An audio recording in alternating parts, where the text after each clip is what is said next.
muzina ne mukola ebigenda amagalo okumenyeka ng'abagala okumenyeka naye bwe mutuuka mu kyalo ne muganizaavinga naye ku kidongo kya neyiba bameka abazina ekidongo kya neyiba mu ewuwe kubanga ewuwe bajakiwulira bubi n'alyoka n'azina amazina ga Shiba ag'obwereere gonna n'agamalayo. Hallelujah. I will testify. Yes, you must win. Amen. Wow.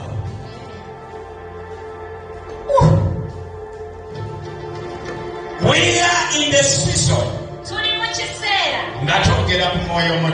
Speaking about the Holy Spirit. The Holy Spirit. You cannot speak about the Holy Spirit. You cannot pray unto the Holy Spirit. The Bible tells us, if you bad people, when your children beg you the fish, you cannot give them the snake. Why unto the Lord? If you pray unto him the Holy Spirit, can he refuse to give you? He can't. We are speaking about the Holy Spirit. In this season we are speaking about the Holy Spirit. We are going to see the Holy Spirit's work. In season as we are talking about the Holy Spirit, we are going to see the works of the Holy Spirit in our lives. I'm going to see the work of the Lord in my life. Hallelujah. Amen. In this season,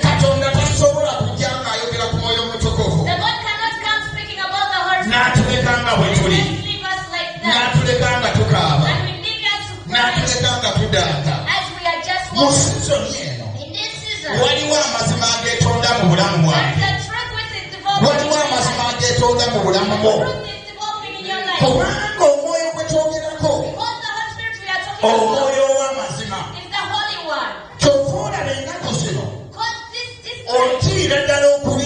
you fear to deceive. Because the Holy Spirit inside in you which is truth. You speak and you walk in truth.